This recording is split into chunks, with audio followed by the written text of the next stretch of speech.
Suspense. Autolite and its 96,000 dealers present transcribed Mr. Alan Ladd in Motive for Murder, a suspense play produced and edited by William Spear. Remingchester, you look like a badly battered battery. A sorry sight indeed for an Autolite Stay Full battery man like me. Wilcox, I've just returned from a safari. Been hunting camels in Kilkenny. Camels in Kilkenny? Why, by St. Patty, didn't you know that the last camel in Kilkenny calmly curled up and died when the first Autolite Stay Full battery landed in Ireland? He knew he couldn't compare with that teetotaling dispenser of pep and power, the Autolite Stay Full battery, the battery that needs water only 3 times a year in normal car use. Such shenanigans, Wilcox. Remingchester, Autolite Stay Full batteries give 70% longer average life than batteries without Stay Full features. And that's proven by tests conducted according to SAE life cycle standards. By the Blarney Stone. And furthermore, Autolite Stay Full batteries have 3 times as much liquid reserve above the plates as batteries without Stay Full features. That's why they need water only 3 times a year in normal car use. Say no more, Wilcox. One thing more. You're always right with Autolite. And now, with Motive for Murder and the performance of Alan Ladd, Autolite hopes once again to keep you in suspense. Irish, you'd ask me? How is a guy a cop? You make with magnifying glass and bloodhounds? You make with facts, I'd tell her. You start with something you know for sure. Yeah, you make with facts. But when you're a cop and you've got all the facts, what do you do when they're going to arrest your own wife for murder? Even the reporters were nice. They didn't try to steal a picture of Mary, though there were plenty of them around. But I knew what they were thinking about. The little guy with the mustache sitting in my chair wearing a knife between his ribs. And about Mary, my wife, lying over on the Davenport with a bourbon breath could use for a cutting torch. Jock Dewson was handling it. My pal for 8 years. He was doing what he could for a brother officer and a friend. But I knew what would have to go into his report. You see, I've made out too many of them myself. All right. Boys, wait out in the hall till the basket gets here. Go on. Yeah, but, Lieutenant, I ain't finished dusting the place Go yet. on. Get out in the hall, please. Yeah, all right, sure. Smoke, Dave? No, thanks, Jock. Well, she doesn't feel good. I'm going to ask you, Dave. You know who he is? No, I never saw him before in my life. His name's Hamilton. Victor Hamilton. How'd you find that out? Well, you sat there and watched me frisk him. Huh? Yeah. I guess I got some sawdust in my head. Seen a lot of dead guys, but not in my own place. Well, I just thought you might have known him, Dave, that's all. Funny you don't know the guy. Oh, look, Dave, I'm sorry it's your wife. Yeah, everybody's sorry. I can foul up the routine for an hour or two, maybe, but those guys from the DA's I know. You're thinking of 2nd Avenue stuff. Spilled whiskey, broken glass, smear lipstick on dead man's cheek. She didn't kill him, Jock. Irish. I feel funny. She's awake now. Oh. Hello, Angel. Oh, hi, Irish. You're home early. Give me a kiss. Hello, Mary. Jock. Irish. She's drunk. Or drugged. We'll find out later. Irish, I'm sorry. It's all right. Look, Angel, I want to ask you something. Huh? Why was Hamilton here? Hamilton? We don't know anybody named Hamilton, Irish. A little guy with a gray mustache. Oh, you mean the salesman. I ordered a vacuum cleaner. He had to give me a demonstration and cleaned the whole place. He was a funny little man. I gave him a drink for doing all my work. Then what, honey? And then I felt this hurt in my head, and I saw you and Jack. I don't feel right, Irish. Baby, that set of knives in the kitchen. Did you use the chef's knife for anything? No. You know those knives scare me. Yeah. That's all you can remember, Mary? That's everything? Yes, what are you doing, practicing cops on me? Well, look, honey, the landlady came over to borrow a book. She heard the radio, but you didn't answer the bell. She got worried and used the passkey. Irish, what is it? We got trouble. Somebody used that knife on Hamilton. Oh, Irish. Doc, what is this? Why, Mr. Hamilton's sitting right over there. Irish. Oh, no!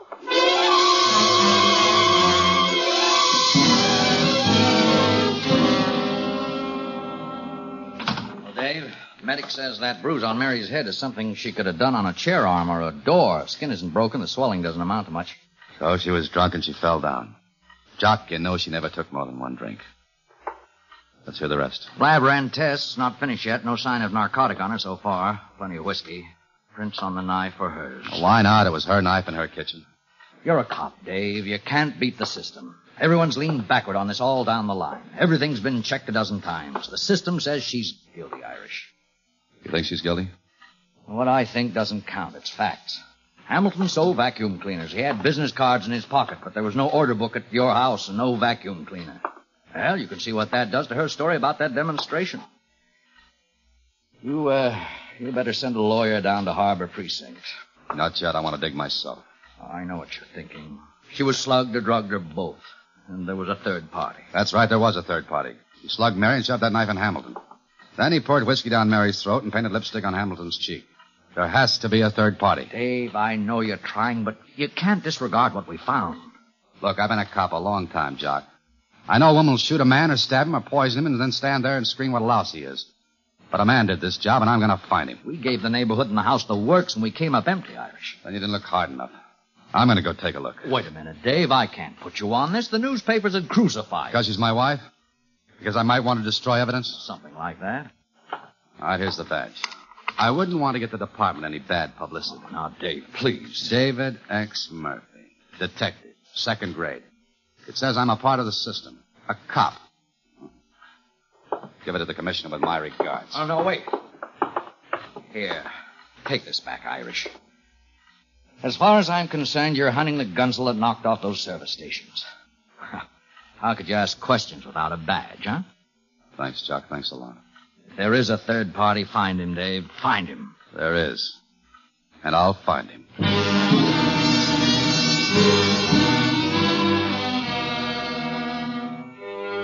You make with facts, I told you. You start with something you know for sure. I knew Mary hadn't killed Hamilton. For sure. Fact. Strangers seldom kill each other.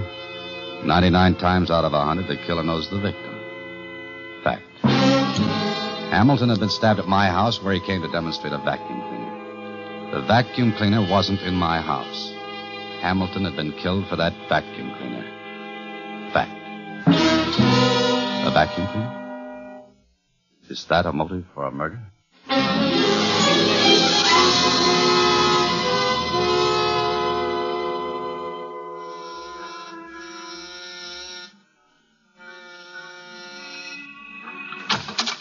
Yeah? Police, I want to talk to you. The police have been here. Well, they're here again. Victor Hamilton had an apartment here, and you're his landlady. I want to know about him. You do, huh? What do you want to know? The works, good and bad. Did he drink, gamble? Did he stay in nights or go out? Did he pay his rent? Start talking and I'll listen. How would I know so much about a tenant? I got my work to do. Yeah, no maid to keep me. Almost breaks my back sometimes. Yeah, come on, now tell me. Oh, he lived like a monk. Paid his bills and kept to himself. I never saw no friends with him. Go on. I can't tell you any more about him. What do you think I am? Harriet. Harriet, come here. Yeah? What is it? This is a policeman. He's asked me about Hamilton. I thought you could help him maybe, huh? Oh, Bob Victor. You know him, miss? Yes, I knew him. I'm Harriet Blodgett. I live in this building, too. Do I get to go back to my housework? No, yeah, thanks. Go on. Well, miss?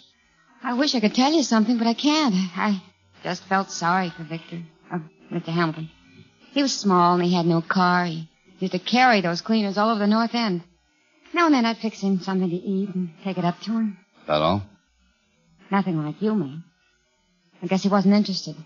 No compliment to me. What do you do for a living? Hostess, Elgin Restaurant off Columbus Circle. Ever meet any of his friends? He was a lonely little man. No friends, no enemies. You're wrong. He had one enemy.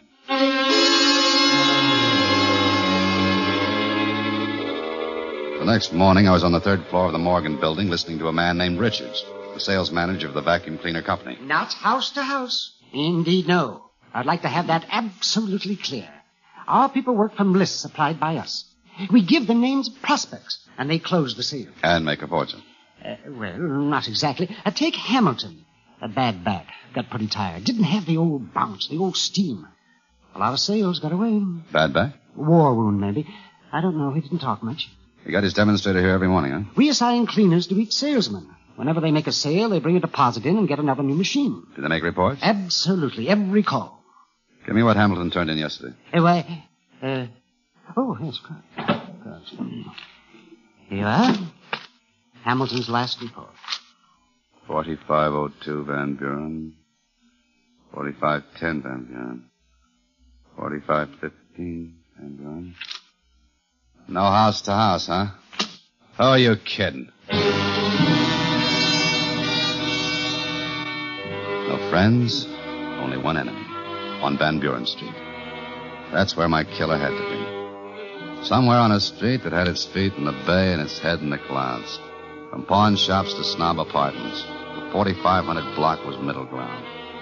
Somewhere in that block, Hamilton had put his thumb on one doorbell too many. I started to the top of the list. Police. Oh, no, my Herman's a good boy. He took that bicycle back. He is a good boy. Yes, Mr. Hamilton was here demonstrating a vacuum cleaner. He cleaned all my rugs. I promised to keep him in mind. No, never let no strangers sell nothing inside of my place. No, never listen to what they got to say at all. Never.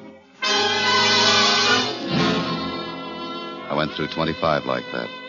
26 was bigger than the others. A half block of lawn, stained windows, and brick. Built by one of yesterday's fortunes when Van Buren Street was young. There'll be money in it somewhere. Somehow, I said to myself. This was money. He was tall, slender, and pretty. The mustache moved first. Please. My aunt's desperately ill. Police. But why? What do you want? We're checking. A little guy named of Hamilton came by here yesterday selling vacuum cleaners. He rang your doorbell with a lot of others. But he got himself killed. We look into things like that. Oh. Whose house is this? My aunt, Cecilia Breckenbridge.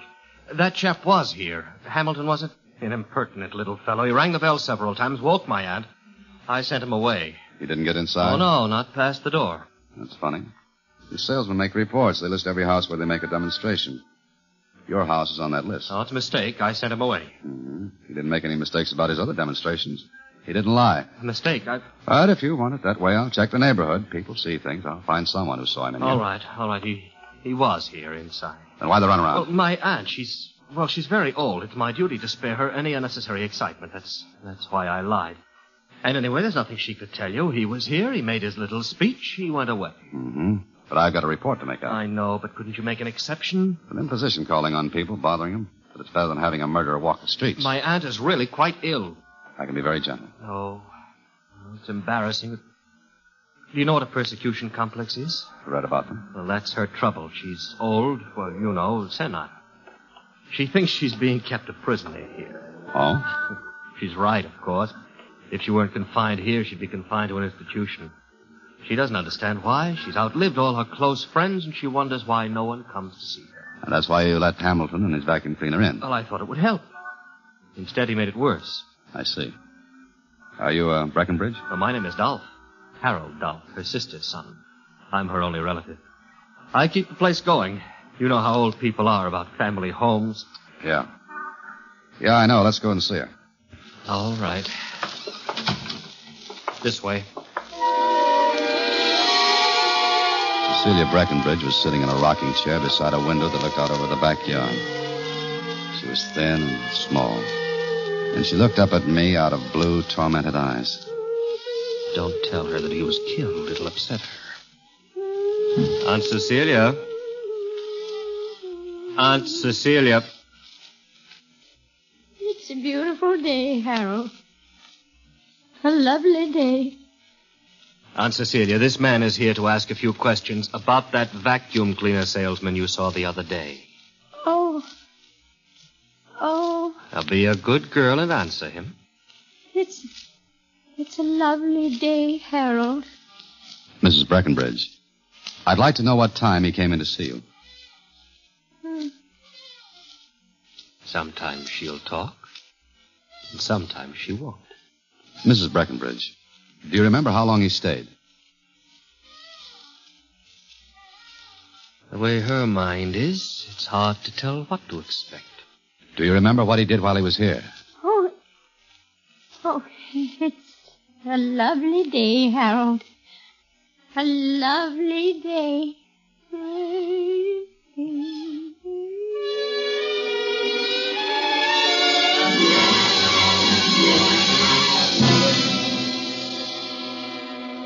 That you, Dave? Yeah, I'm in a drugstore at Van Buren and Hope. How's to coming out and give me a hand? What do you mean? I've spotted that third party. He's tall and pretty, and he's scared to death.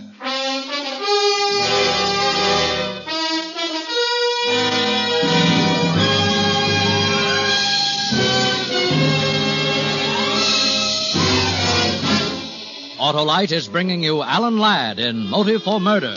Tonight's production in radio's outstanding theater of thrills, Suspense.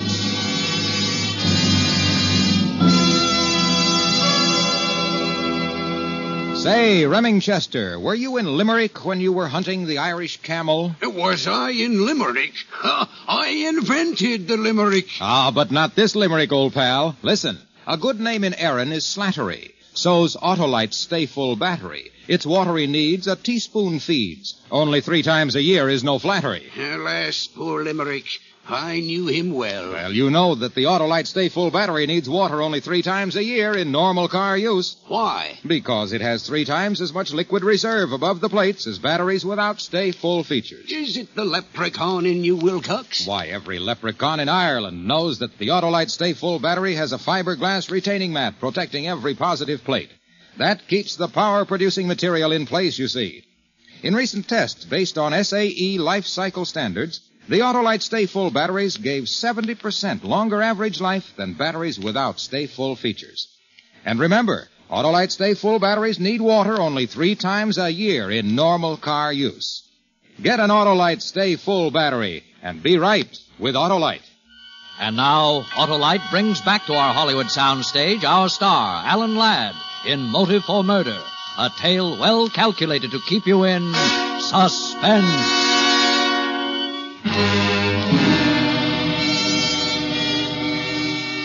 You start with something you know for sure, like the fact that Mary couldn't kill anyone. Then you go to people and you ask questions. You look for somebody who'll talk too much or not enough. Somebody like Harold Dolph in a big old-fashioned house in Van Buren Street. You meet his invalid aunt who only sits and dreams of 50 years ago. And you look at tall and pretty in his $30 shirt standing there. And you find out why he'd go out and kill a man named Hamilton and steal his vacuum cleaner.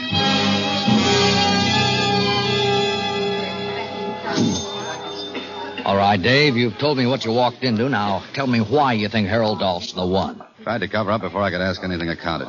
He lied once. Cut it, man. I've questioned people, too. All right, but there's something wrong in that house. Something wrong about him. He looked like he knew she wouldn't talk before I asked her questions. Explained she was ill, a little crazy. Suppose she isn't crazy, Jock. Suppose she's afraid of him. All right, Irish, suppose. Maybe he's keeping her prisoner there. Well, you said he admitted that much. She'd be in an institution otherwise. But really keeping a prisoner in there. Why, though? Why? Money, of course. Her money. He explained it.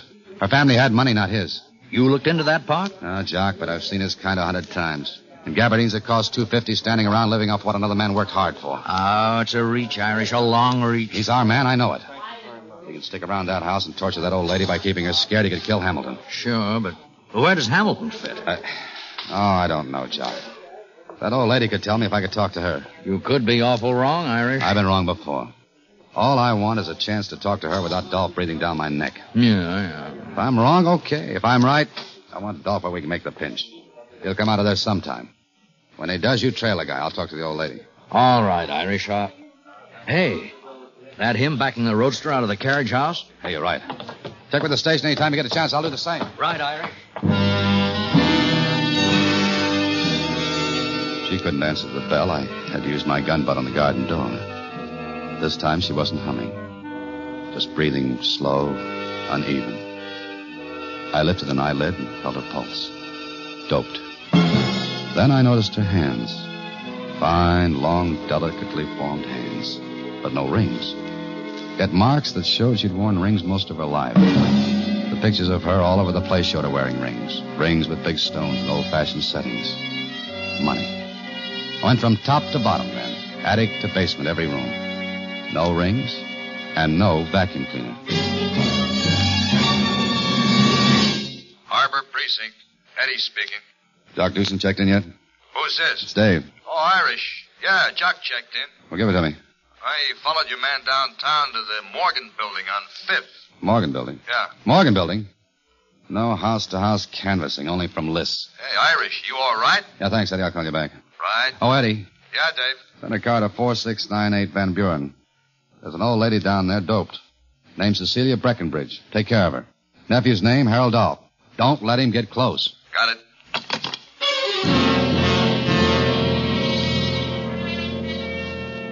Mr. Richards left strict orders that he wasn't to be disturbed. All the salesmen were in for a big meeting today. Come on, and let's get the act. Now, you can't go in there. I don't care if you are the police. You can't go. What is this, Elsie? I told him, Mr. Richards, but he wouldn't listen. I left strict orders that... Oh, it's you. Mr. Richards. Beat it, sister. Now, see here. Such high-handed methods of entering a man's office. I'm a citizen of the And city. you're violating City Ordinance 116, Paragraph 5, Code 2. You haven't got a peddler's license, and your boys are doing house-to-house. I distinctly told you we work from clients. That's not what I'm here. Guy with the tall and pretty and the brown gabardines who came to see you a little while ago. Huh? Within the last hour, an officer from my division followed him this far. A tall man, brown gabardines. But I... What do you want?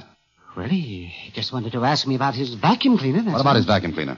Well, I had to tell him the same thing I explained to you this morning about how we handle our sales. What thing? Come on. But about a sale. When they make one, they bring the deposit money in and get a new machine to deliver to the customer. They can't sell a demonstrator. It's used and worn. Is that all? Well, you see, he ordered a cleaner yesterday, and he said the salesman promised to deliver it, but he never got it. What salesman? He didn't know the salesman's name. He described him as a small man. Yes, a small man. All the man wanted really was a vacuum cleaner. My goodness, but he wanted something else. What? Well, he asked me for the address of that salesman. He said he wanted to talk to him about his vacuum cleaner that wasn't delivered. You gave the address to him? But I told you I don't know what salesman it is. Was. Just a little man, he said. So I remembered poor Hamilton. And I thought it might be... You told him where Hamilton lived? Oh, yes. Yes, I did. Did I do something wrong?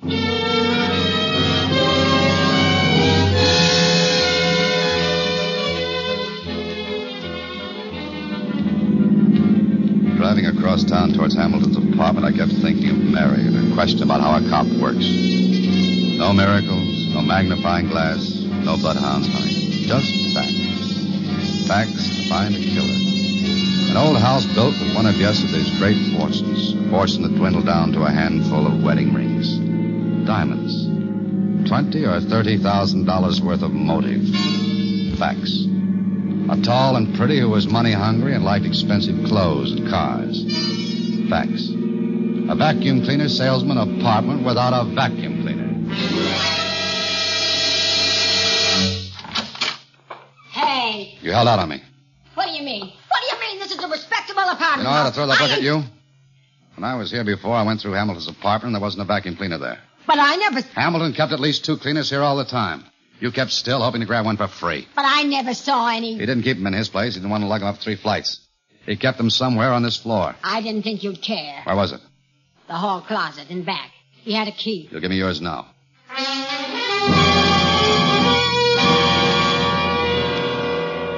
And that's where I found the old lady's wedding rings.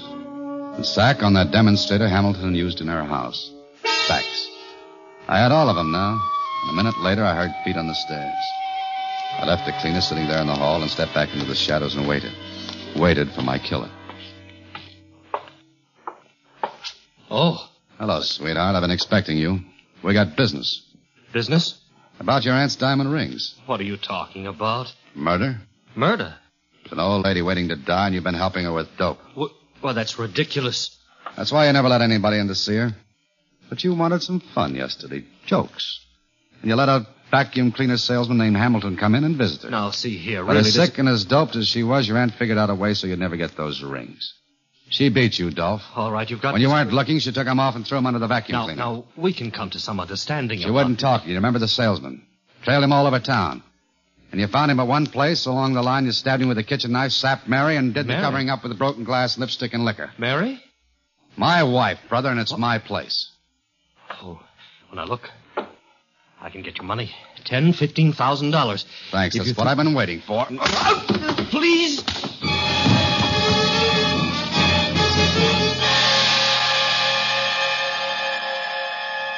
He talked. Fact. Harold Dolph killed the salesman when he opened the cleaner and didn't find the rings. He didn't know that Hamilton had stopped off at his own place, where he left the demonstrator with the rings in the sack and picked up the new one he was delivering to Mary. Irish, how did you do it? With a magnifying glass and bloodhounds? You know, honey, you make with facts. You start with something you know for sure. The fact that my wife can't be a killer. You see, I love her too much.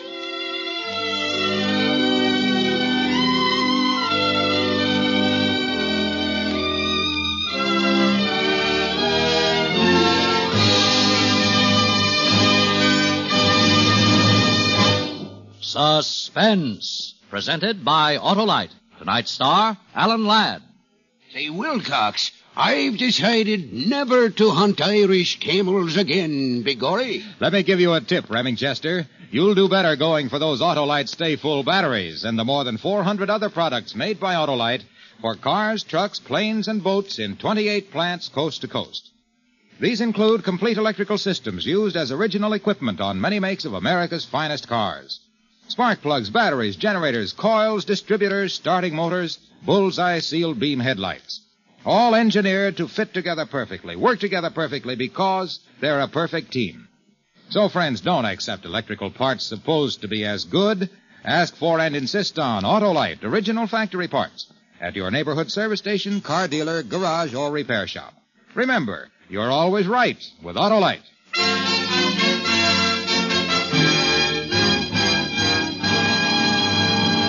Next Thursday for Suspense, our star will be Ronald Reagan. The play is called One and One's a Lonesome. And it is, as we say, a tale well calculated to keep you in suspense.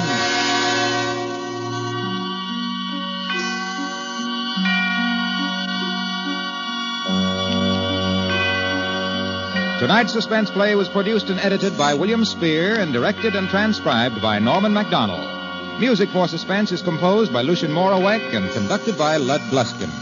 Motive for Murder was written by John and Ward Hawkins and adapted for radio by Jack Newman. Alan Ladd will soon be seen in the Paramount picture Captain Carey, USA. Don't forget, next Thursday, same time, Autolite will present Suspense, starring Ronald Reagan.